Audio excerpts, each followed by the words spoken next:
Beneath Spain's wrought iron balconies and cobblestone streets lie voices. They are trapped in objects from the past. When touched, when the sun goes down, they tell their story.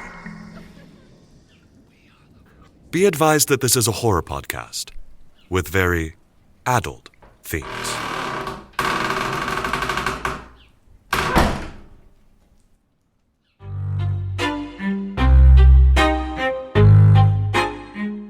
When I was about 12, back in the Pacific Northwest, I had a close friend at church. She was my same age. We'll call her Emily. I told Emily that I had a crush on a girl a year older than us. Brittany was pretty, she was popular, and her parents always bought her the coolest clothes. I told Emily that I liked Brittany's hair and wanted to go out with her. My flirting technique with Brittany consisted of telling her all the random historical, scientific, and pop culture trivia facts I knew. I figured that would really impress her. What I didn't know is that Emily had a crush on Brittany too. Whether it was platonic or not, I really don't know. And her flirting technique consisted of talking smack about boys. And I was a boy. So, unbeknownst to me, Emily and I were both competing for Brittany's attention.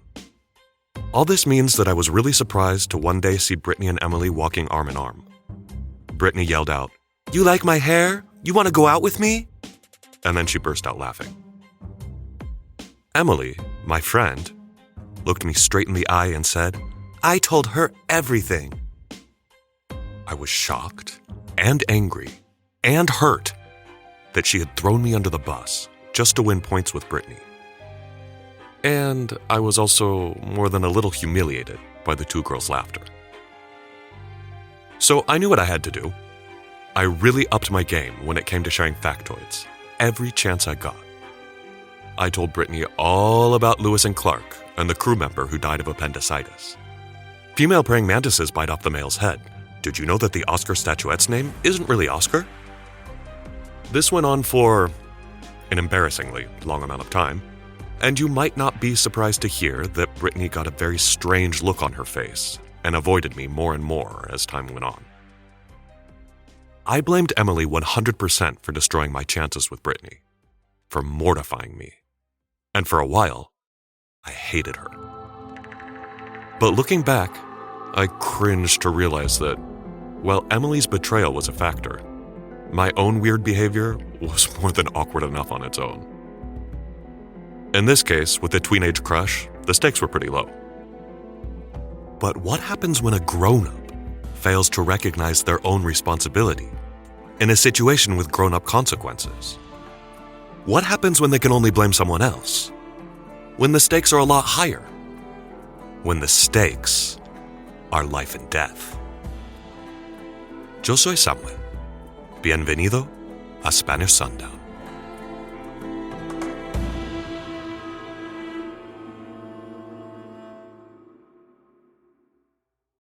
Eslava nightclub, Madrid, 2025. Esther was thinking. She couldn't even remember the last time she had been out after sundown, when suddenly, her toe caught on the broken floor tile. Oh, ouch! She leaned over to put the tile back before anyone noticed. In the dark Eslava nightclub, no one saw her. But it wouldn't click back into place. There was something underneath the tile, in the hollow between the tile and the floor. What is that?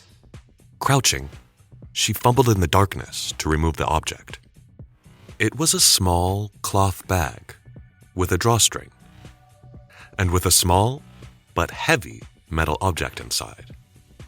It felt cold, and it was shaped like a gun. No way. Who would leave a gun in a purple cloth bag with a drawstring underneath a floor tile in a nightclub? Maybe she should tell someone about this? Right at that moment, a woman comes up behind her. Hey, Esther, I was looking for you. And Veronica had arrived. Oh, she'd missed her. How many years had it been since they'd last seen each other? Oh my God, Veronica, you look amazing. Esther slipped the gun-shaped purple cloth bag into her purse before Veronica could see it. Like a naughty little girl, caught red-handed. She didn't know why she hid it, why she didn't say anything. She just didn't really want Veronica to see it. And Veronica really did look exactly the same.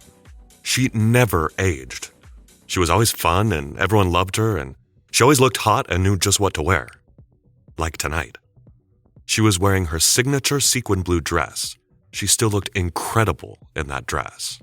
Is that the same blue dress? Yeah, I figured tonight of all nights would be the time to take it out of the back of the closet. For old time's sake. I have missed you so much. Me too. Let's go own this place like we used to. It was true. Back in the day, they ruled this dark nightclub. Esther sniffed the air. Even today, it still smelled like nicotine, just like before.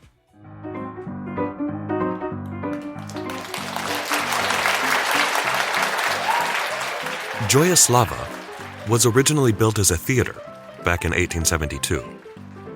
It has balconies with embossed gold details on the second floor. They overlook the main floor below that used to hold fancy people wearing top hats and ostrich feathers who rolled up in their carriages to see the latest hit theater shows. Lorca, Valle-Inclán, the greatest playwrights of the day. Then, in 1981, it became a nightclub. The balconies that once held theater-goers now overlooked a sweaty mass of people. Shoulder pads, cigarettes, uppers. Big hair, sequins, short shorts, platform shoes, and Polaroids. Esther and Veronica had taken so many Polaroid shots on this dance floor. Esther, smile! Their arms around each other. Veronica always had this charming little dimple when she smiled. It's 2025 now. People vape instead of smoke, even though that's not allowed either. And the crowd is younger. Two girls, maybe in their 20s, were staring at Esther. What's that old lady doing here? Esther turned around. They weren't talking about her, were they? They couldn't be. The girls just giggled and disappeared out into the dark nightclub dance floor. And then, the strangest thing. Esther's stomach started to bubble, like it was full of hot water.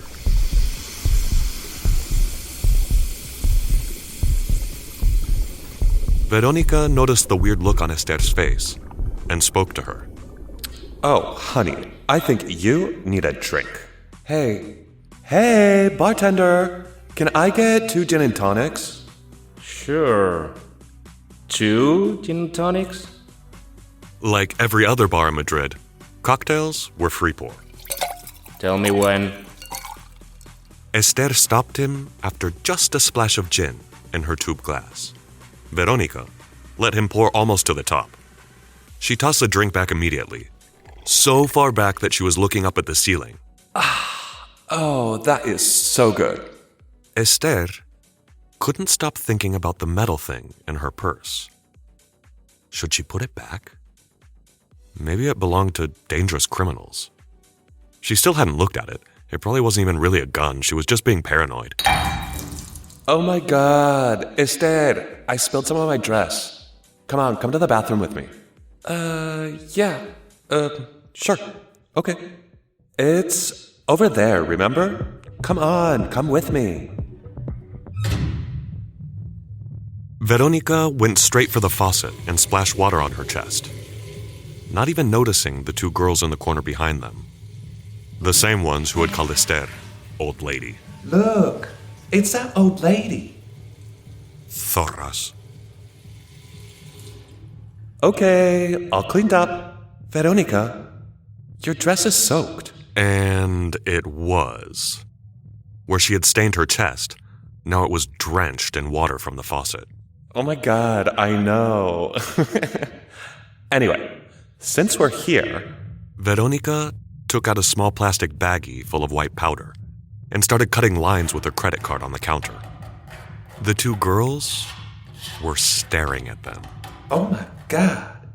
Is she really doing that right on the counter? Veronica, put that away. People can see you. Since when did you turn into such a mom? By the way, Esther, speaking of which, what did you do to your hair? Or actually, have you done anything with it? In fact, we should probably talk about that. Oh, yeah. About what? I'm a little concerned about you. You're getting older, but you don't need to look. Esther was silent. Look at me. She No one needs to didn't know what to say. You can do something with your hair. Was Veronica right? Her stomach was still bubbling. And now, her chest hurt too. Was this heartburn? Esther looked at her reflection in the mirror.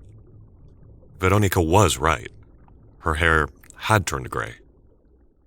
It used to be coal black, the same color as Veronica's.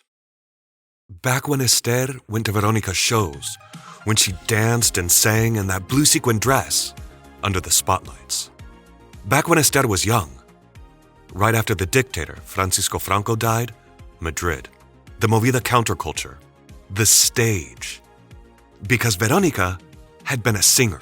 She was on the radio, on TV. She packed concert halls.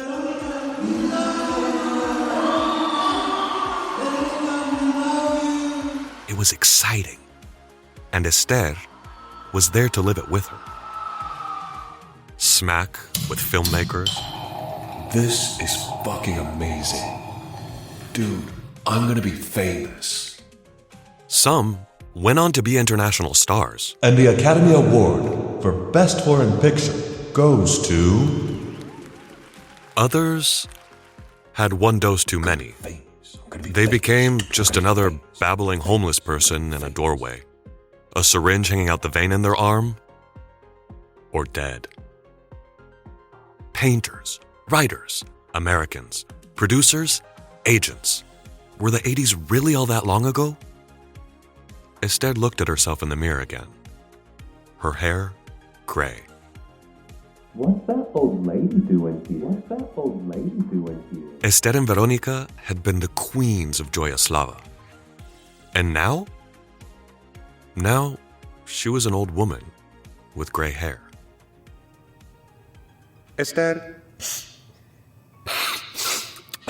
I'm worried about you. Veronica You let smirked. yourself go. She still had that same dimple she had all those years ago in the Polaroid pictures, when the two girls had their arms around each other. But suddenly, it didn't look so cute anymore. Have you even looked at yourself in the mirror lately? It's all And her I don't know how to voice put this. didn't It's sound just, concerned. kind of embarrassing. It sounded gloating. Veronica, that's not very nice. I'm not saying anything that isn't true, Esther. Standing side by side in front of the mirror, Esther looked at Veronica's dimple, her black hair, and her smooth skin. Then, she saw the wrinkles on her own face and the gray hair on her own head. Fine. You might be right. I guess I do look old. But at least I'm not a bitch. That white-hot pain in Esther's stomach was still there.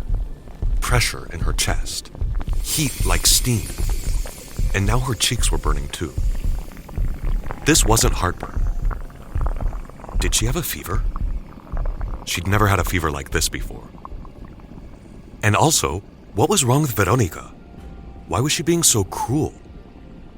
Esther had been all excited to see her after all this time, and now she's acting so mean. Those girls were laughing at them. Oh, God. She didn't just say that. Worse than being mean, Veronica was embarrassing her. Like I said, I'm not saying anything that isn't true, Esther. Veronica's upper Let lip yourself go. was caked with coke. Her dress was soaked, and she looked insane. She was enjoying mocking Esther. This wasn't how Esther had pictured their reunion. Veronica, what happened to us being friends? Veronica wasn't listening. Veronica. Veronica. I'm trying to talk to you. What the hell, Veronica? Esther smacked her hand against the counter. She wanted Veronica's attention, which is when she dropped her purse. All its contents spilled out. The metal object and the purple cloth bag. It skidded across the counter. Now Esther was sure that was definitely a gun. She rushed to grab it before Veronica could notice. Her fingers touched the metal.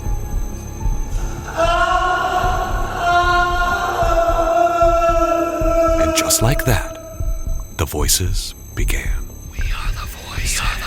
They started as a faint trickle, making their way inside her ear canal. They frothed and seethed their way inside her skull toward her brain.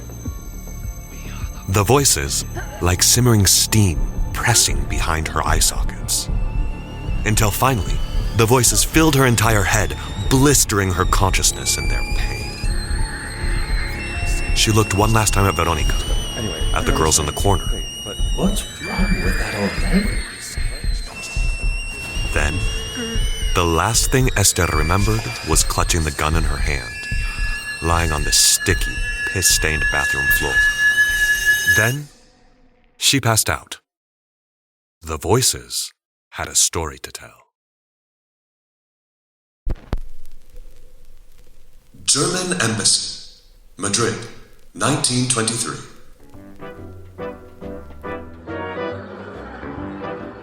Alfonso Vidal y Planas had the gun in his breast pocket. Just like always, it felt cool, heavy, and metal. He looked out at the audience, French and German dignitaries, businessmen who worked with those fancy new telephones, or in the railway industry, and their wives in mink coats, all waiting to hear him speak. Delighted to hear him speak. Not bad for the poor orphan boy from Catalonia. The gun was the last thing his father had given to him, and he was glad to have it. Alfonso knew two emotions, hot and cold. When he was a little boy, when they shipped him off to the seminary, those other boys teased him. You're an orphan, stupid orphan, you're an orphan. His cheeks burnt. His stomach roiled. His chest swelled with steam, and his body felt like liquid fire. Hot. But all he had to do was touch the cold, heavy metal gun hidden in his pocket. And he felt cool. Because he knew, if worst came to worst, he had the power in the situation. He never had to use it. Just knowing the gun was there was enough. And that's why he had the gun today. Sure, all these people clapped for him and his words. But if they knew where he really came from, they would drop him like the imposter he felt he was. The gun calmed him. It cooled him. Because he had the power. The German ambassador spoke. Distinguished guests, a speech by the writer, Herr Alfonso Vidal y Planas. Thank you, Herr Ambassador. I'm going to read one of my pieces that most controversy has sparked in recent times. I shall force these unnatural beings, engendered by the anus of the mother who spat them out. Alfonso had had a rough time of it when he arrived in Madrid. In and out of jail. You delinquent?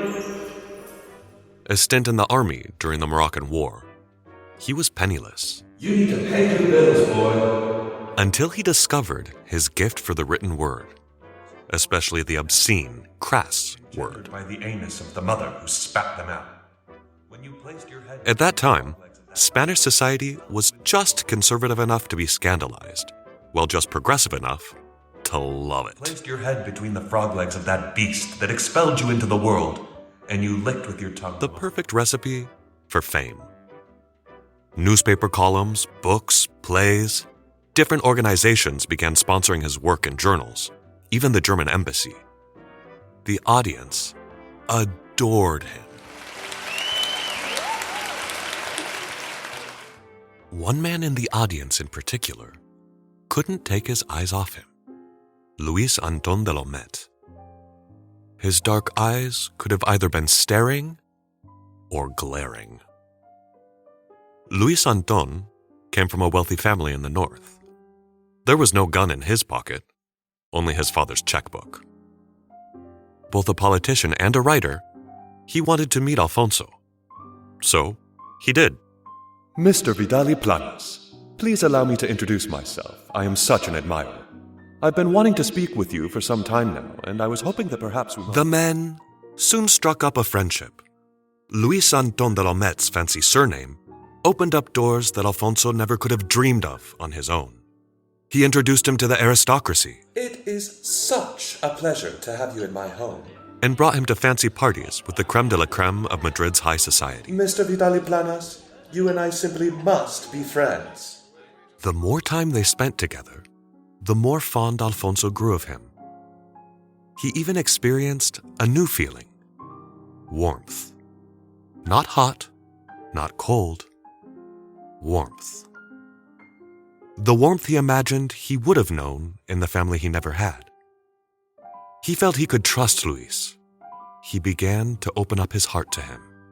Luis, I've never told anyone this, but my father, he didn't actually die. The truth is, he abandoned us. You have been through such pain, my dear friend. Warmth. Pleasant warmth. Unfortunately, Luis Anton was a liar. His fancy last name had given him certain opportunity, gaining him a moderate degree of success as a writer, but not like Alfonso. He was jealous of Alfonso's success. More than his success, of all the money Alfonso was beginning to earn. It wasn't right for a poor person to have that much money. Luis knew how to get his hands on that money.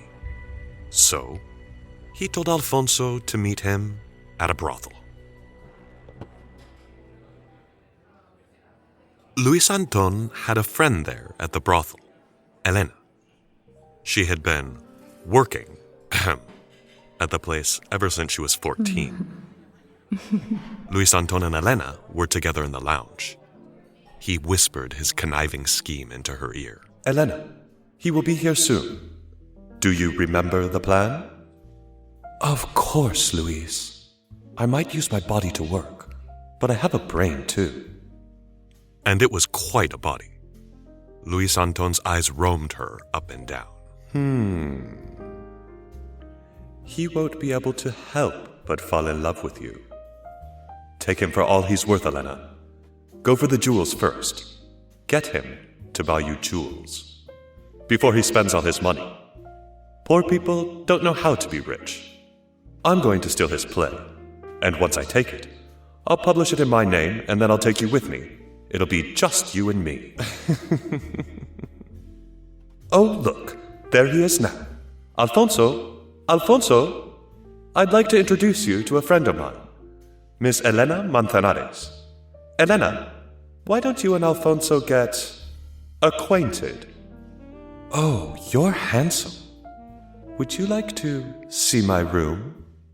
Luis Anton's plan to fleece Alfonso for all he was worth, then steal his next play, would have worked if not for one tiny little detail. Elena ended up actually falling in love with him. They shared dreams and secrets. You know where I've always wanted to go? To America. I always have this gun in my breast pocket. I made you this purple bag to put it in. I'm writing a play. About us. I never thought I'd actually fall in love. This play is gonna be sensational. Indeed, his latest play, Isabel de Ceres, was the tragic story of a young bohemian man who falls in love with a young woman from a brothel in Madrid, which bore a more than coincidental resemblance to himself and to Elena. The bourgeois public loved his blend of social insight and the obscene. It was a smashing hit. It was performed around the country for 3 months, and especially at Teatro Eslava in Madrid. The reason for the play's success? Perhaps the men with their monocles and their bowler hats felt a thrill when they saw a piece of their own secret lives thrust out into the open. Those nights they spent in rooms smelling of wax candles, lying back on red velvet. Women with breast lines too low to show in public, and rich diamonds between those breasts. These were the nights these men would never tell their good Catholic wives in their high-necked collars and pearl necklaces about. These good Catholic men who partook, then shamed, the very women they used. No matter why they were there, they saw the play and spent their money. Have you seen, Elena? Have you seen? We're gonna be rich. You've done it, my love. We can finally go to America. The money really was pouring in. Money that went straight into Alfonso's pockets. Money that his friend, Luis Anton, wanted for himself. The evening before March 1st, 1923, Luis Anton invited Alfonso and Elena to dinner at La Plateria to celebrate. The wine was flowing. Oh, was it ever flowing. Congratulations, Alfonso. You've truly outdone yourself with this latest piece. Alfonso smiled at Luis Anton, then at Elena. Warmth. Thank you, my friend. I'm working on another play now. If it bears the same success, I'll be leaving Spain. Leaving? Oh? Where to? Luis smiled to hide the dark cloud coming over his face. To America. And I'll be taking my sweet Elena with me. To America? With Elena? Why, that's just wonderful, my friend. You know, I'm working on a play of my own at the Eslava Theater. Why don't you bring your new play tomorrow during rehearsal, so I can have a look at it? I'd be delighted. Oh, if you'll excuse me for just a moment, I need to go say hello to some friends over there. But of course, go, please, go. Luis took advantage of the fact that Alfonso had left to grab Elena's arm behind the table. Now, you listen here, Elena. Luis, you're hurting me. Let go. Be quiet. Things are moving too fast. You didn't tell me he was planning to leave town. I'm taking his play tomorrow, and I'll publish it as my own. The man might be a peasant, but he does know how to write plays that sell. How many jewels has he bought you? Luis's hand was on her thigh, pawing at her flesh excitedly. She pushed him away. Get off me. I don't know how many jewels I have. I'll be taking them with me anyway. Luis grabbed her arm again, this time even tighter than before. Don't tell me you're actually planning to go with him. Just listen to me for a moment. At that moment, Alfonso appeared. Is everything all right here? Oh, yes, of course, my friend. Just saying goodbye to Elena. I didn't realize how late it was. I should be going home. See you tomorrow then, say around 4 p.m.? Alfonso sensed that something was wrong, but said nothing. Sure. Had Alfonso seen Luis Anton de Lomet, his friend, grab Elena's arm? Did he see his hand on her thigh? When you don't want to believe, the mind will twist itself into a pretzel to convince you that you've seen something else. It was probably nothing. Alfonso's eyes were just playing tricks on him. Alfonso tried to hold on to the warmth. That warmth he felt with Luis. The warmth he would have felt in the family he never had. But the warmth was slipping away. Try as he might to convince himself otherwise, Alfonso felt that old sensation return to his chest, like a steaming teapot, hot, scalding, painful pressure. He did his best to ignore it and drank a lot of alcohol before he went to bed that night.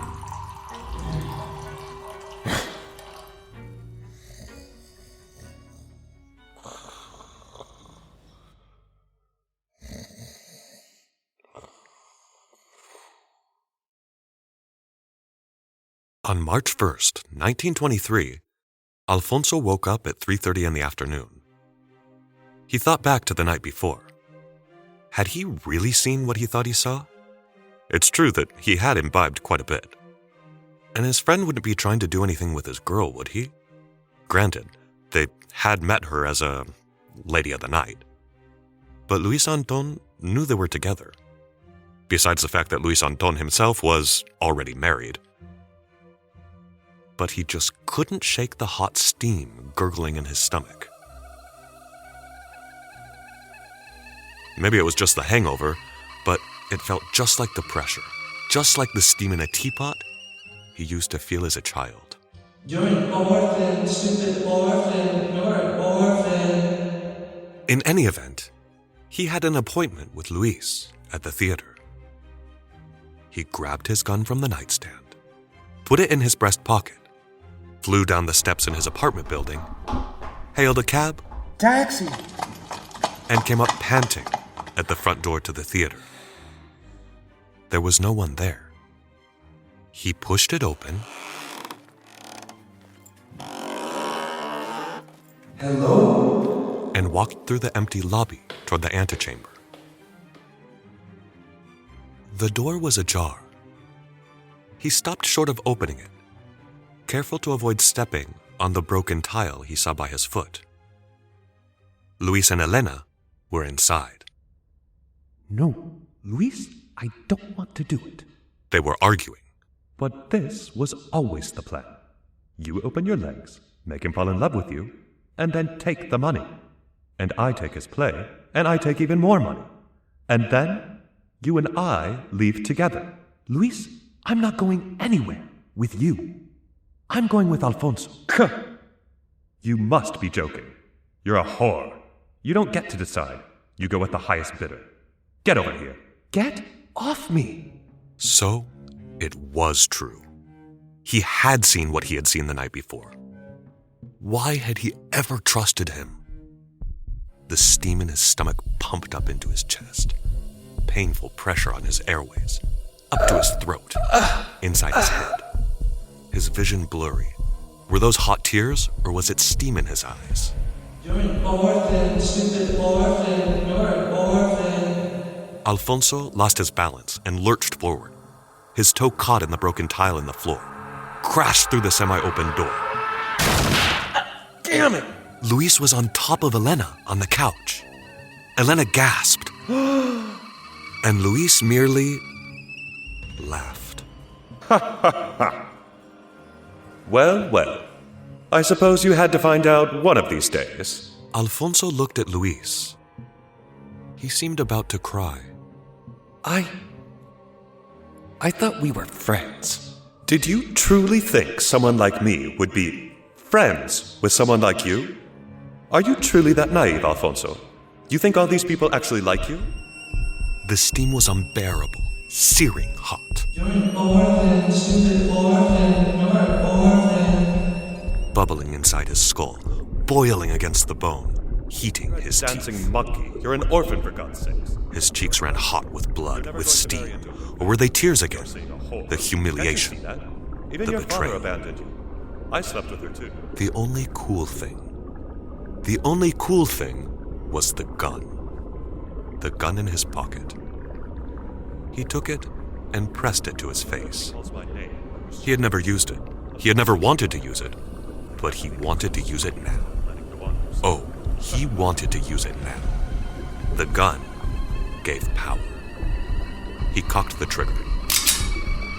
I won't tolerate what you did last night again, Luis. I won't stand for it. Wait, what did you say? And the steam blissfully dissipated.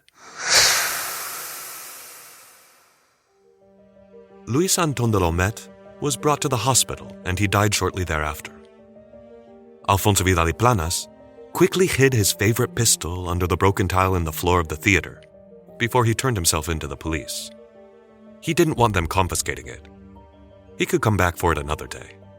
The judge and everyone knew he was guilty. I hereby sentence you to 12 years in prison. But the public loved the man who dared to write unspeakable obscenity and protested. Let him go. And he was released after serving only 2 years behind bars. Upon his release, he married Elena, and they both moved abroad, to America. Unfortunately, he never had time to retrieve the gun before he left. It remained there, in the Eslava theater, under the broken tile in the floor.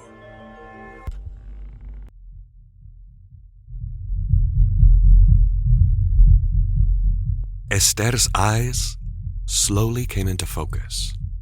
The voices were leaving her mind. Their story had been told.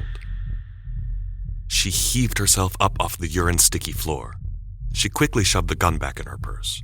Veronica was still babbling on. Like I was saying, I just need you to listen to me. I don't know why you're being so weird about it. The two girls were in the corner of the bathroom, their eyes wide, giggling, staring.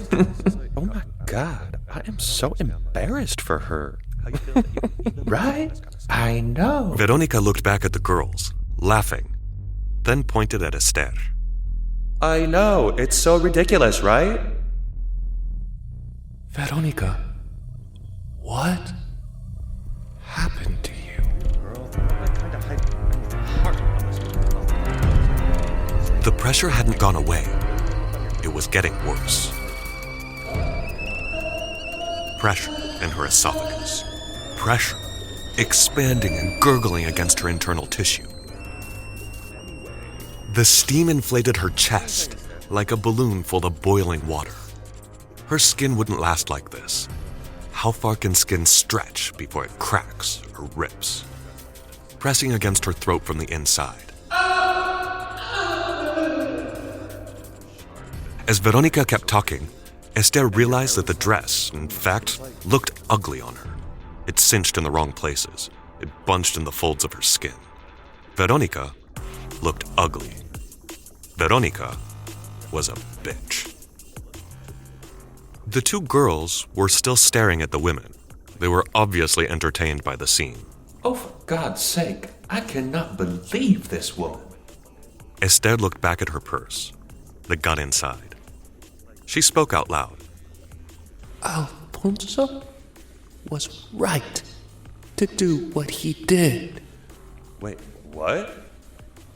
Alfonso, he was right.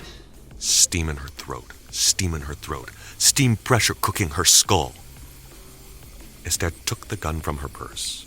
Veronica, do you ever shut the fuck up? No, you shut up. I'm the one talking now. You used to be beautiful. I can almost see it, like, if I squint.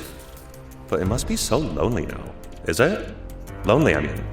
Oh my God, I never want to get old. Don't worry. You won't.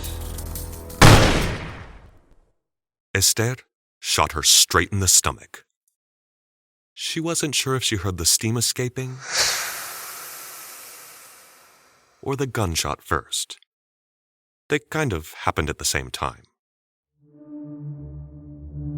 The girls in the corner screamed. Holy shit, the fuck! And ran out of the bathroom. Esther cooed. Finally, quiet. Shooting the gun was exquisite. A delicious release. Until the pleasure gave way to pain. Right in the stomach. Esther looked herself in the mirror. Wait, why is my makeup running? There was coke caked beneath her nostrils, too. And her dress was soaked in water. And blood. So much blood. Gushing from the bullet wound in her stomach.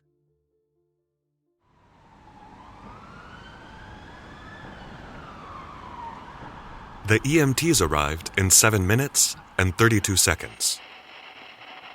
That was still too long. Call in a body bag. On it, it appears to be a self-inflicted gunshot wound. We'll need to wait for the autopsy, but according to the eyewitnesses, the two girls said she was snorting coke like a kid snorts snot. and yelling at herself in the mirror. You said you know who she is? Yeah, my mom was a fan. Some singer from back in the 80s. I almost didn't recognize her, but she's wearing that same blue sequin dress. Wore it everywhere back in the day, like her signature or something. What was her name? Oh man, I can't remember. She had a stage name. Started with a V, I think. Yeah, it was Vanessa. No, wait, Veronica. Yeah, that's right, Veronica. Huh. Well, looks like she's nobody now.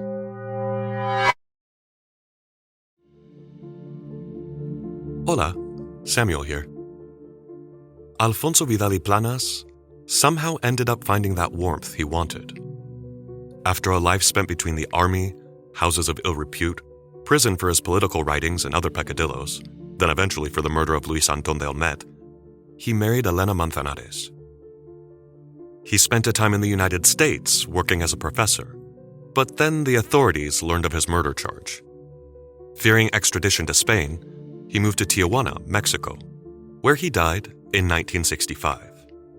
Today, the longest avenue in the city bears his name. I've looked at it on Google Maps. It's dirty, lots of dust, crumbling businesses, and potholes. Not many people know who Alfonso Vidal y Planas is today. I guess, like Esther, everyone gets old and is forgotten one day. There's a link in the show notes if you'd like to see the images of the avenue for yourself. In fact, I've got lots of really interesting links for you in the show notes today. First, where the brothel would be if it still existed. The one from Alfonso's play, the one based on his and Elena's life, Isabel de Ceres.